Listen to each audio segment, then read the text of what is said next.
বর্তমান সরকার আসার সাথে সাথে ওনাদের ইলেকশন ম্যানিফেস্টোতে এটা ওনারা উল্লেখ করেছেন যে অত্যন্ত গুরুত্বপূর্ণ এটা একটা বিষয়।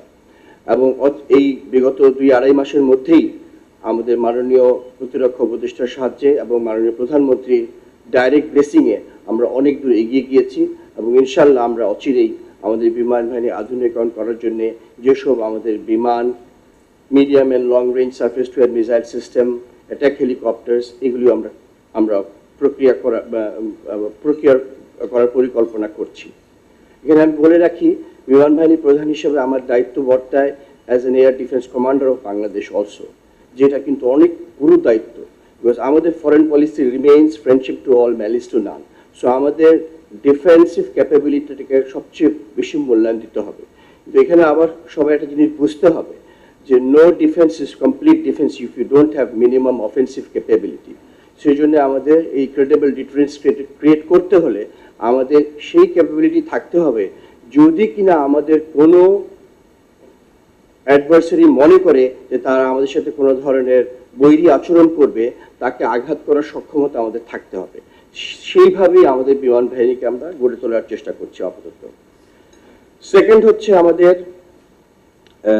যেখানে একটা প্রশ্ন আসছে, আমি ডাইরেক্টলি প্রশ্নগুলিতে উত্তরে না যে বলবো যে আমাদের শান্তিকালীন সময়ে আমাদের বিশেষ করে দুর্যোগ মোকাবেলা, HADR অপারেশন বা humanitarian assistance and disaster relief অপারেশনে বিমান বাহিনী সবসময় অগ্রজ ভূমিকা পালন করে।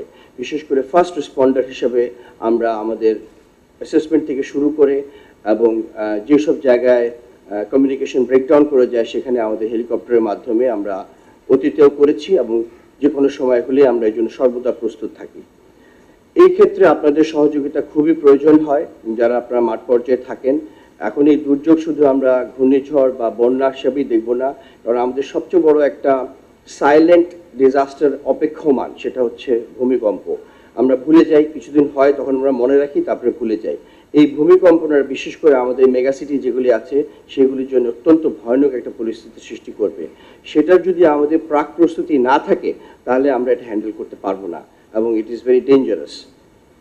আর লাস্ট পয়েন্ট ছিল আমার পক্ষ থেকে একটা, সেটা হচ্ছে ওয়েদার স্টেশন। সচিব মহোদয় অলরেডি বলেছেন আপনাদেরকে যে world met organisation and Bangladesh meteorological department, WMO এবং BMD ছাড়াও বিমান বাহিনীর নিজস্ব ওয়েদার ফোরকাস্টিং সিস্টেম আছে এবং এটা অত্যন্ত অত্যাধুনিক। এবং আমরা পুরো আমাদের নিজস্ব দুটা রেডার আছে, একটা চট্টগ্রামে আছে যেটা কোস্টাল সাইড দেখে, আর একটা যশোরে আছে যেটা মোস্টলি কভার করে ঢাকা থেকে শুরু করে নর্থ বেঙ্গল পর্যন্ত। সো এটাতে আমরা real time every 10 minutes weather radar picture update পাই, প্লাস ইন্টারন্যাশনাল ওয়েদার মাধ্যমে আমরা আমাদের নিজস্ব করি। সো এটা যেটা বলেছেন যে বর্তমানে প্রত্যেকটা জায়গায় একটা ওয়েদার স্টেশনের কোনো প্রয়োজন নাই, আমরা এই স্যাটেলাইট পিকচার ইমেজিং এবং ওয়েদার রেডারের মাধ্যমে যে কোনো বাংলাদেশের ওয়েদার আমরা অ্যাসেস করতে পারি এবং আমরা এই ফোরকাস্টিংটা ওপেন সোর্সে আমাদের ইন্টারনেটে দিয়ে দিয়েছি। Everybody can see those pictures এবং তাদের কাজে লাগাতে পারবে। এই ছিল আমার বক্তব্য। আমি মনে করি আরও অনেকের বক্তব্য আছে, ইনশাআল্লাহ যদি আরও কোনো স্পেসিফিক প্রশ্ন থাকে আমি সে ব্যাপারে আপনাদের উত্তর দিব ইনশাআল্লাহ। ধন্যবাদ।